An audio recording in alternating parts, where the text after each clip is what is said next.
Hi, in this video we're going to be looking at analyzing some of the results from the backtest feature in Equities Lab. We're going to start again from the Equities Lab home screen, and we're going to create a stock screener. And we're going to start with the standard value screen that we've been running. But I'm going to add a couple of other screens in here. We're going to be doing two more screens here. We're just going to be adding a dividend screen. All this does is it makes sure that the dividend yield is greater than 3%, and the dividend yield is also less than 7%. So we want high value stocks with a low PE, which also pay high dividends. And finally, we're going to add a momentum component. So remember, momentum means that you want to be buying winners, and an easy way to figure out winners is to divide the closing price by the closing price a year ago.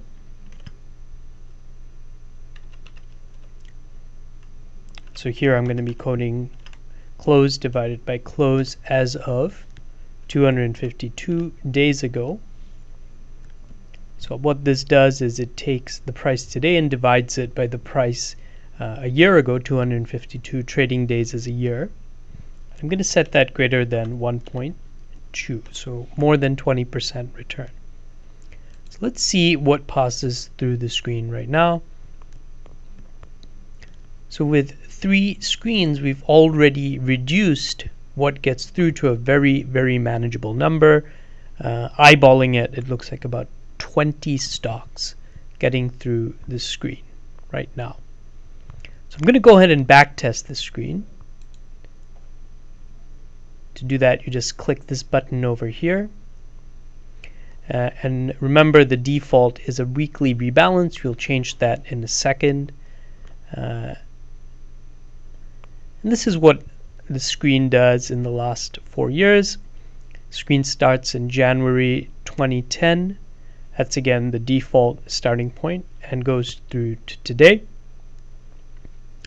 So I'm going to do two things. First, I'm going to change the time horizon to 10 years.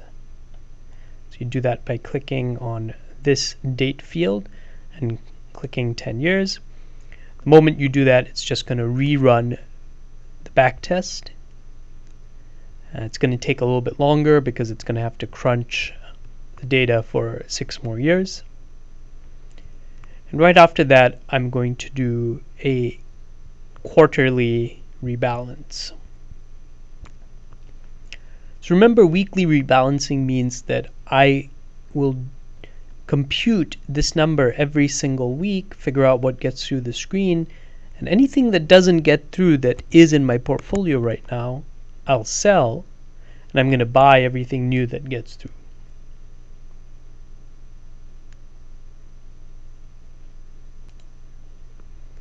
Okay, so this is what the screen looks like over the last 10 years. I briefly paused the recording. It took about 10-20 seconds. So you can see the screen does well for a few years and then plummets. And finally, what I'm going to do is I'm just going to change the rebalance to be quarterly. Easiest way to do that is go to Trading Rules. Click on this Rebalance Weekly here. Change it to a Rebalance Quarterly. And rerun the backtest.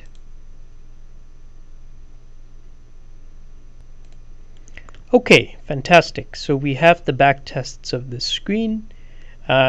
Screen is nothing to write home about. In fact, it has an awful 2008-2009 period. And we can have a look later on what's driving this awfulness. Let me just look at it right now. So I just click on where you want to look at the screen and click Show Results as of that date. So it's simply going to filter stocks as of that date, and as it turns out, the screen holds only 2 stocks during that date, one of which has a 61% loss.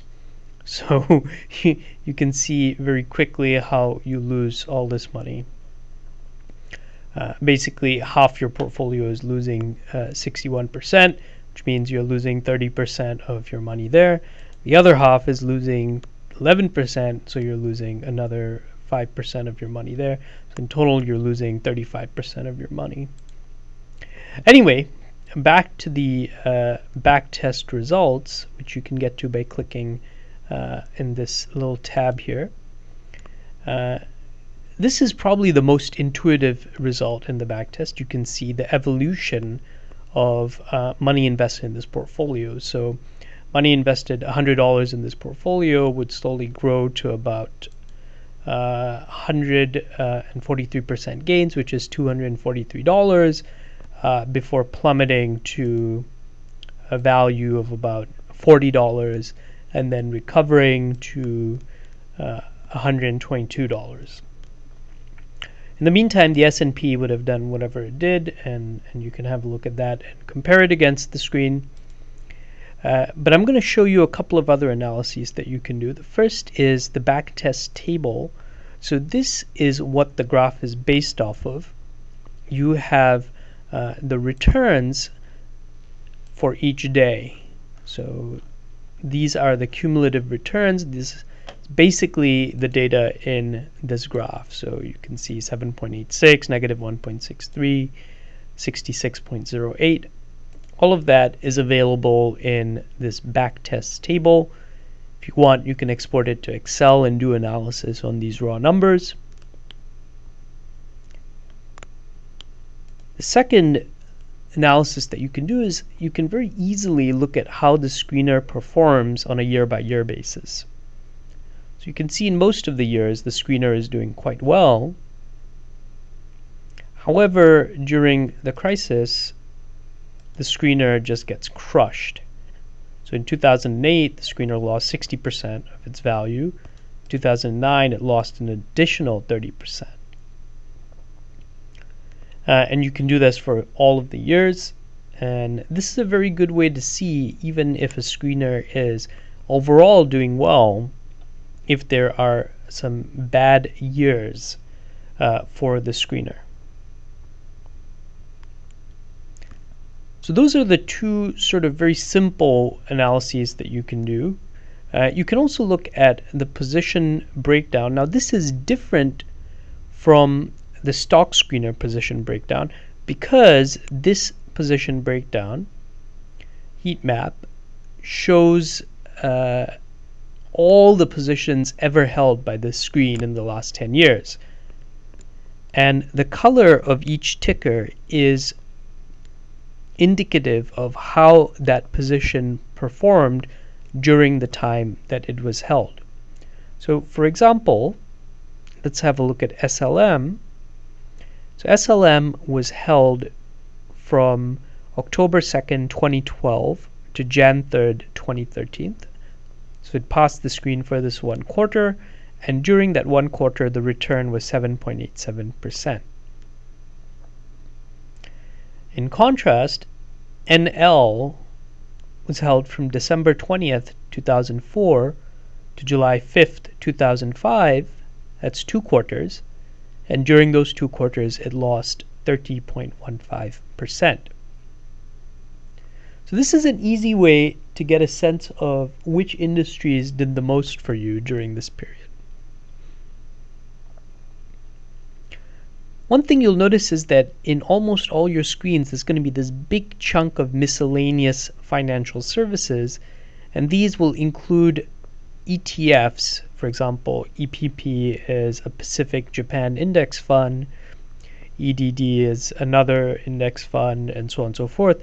So in real-life screeners, you'll probably want to exclude all of these. Easy ways to just exclude miscellaneous financial services. But I'll show you that in a future video. For now, however, I'm just going to leave you with these 3 very simple analyses that you can do in backtests to get a better sense of what is going on when you run this strategy over a historical period of time.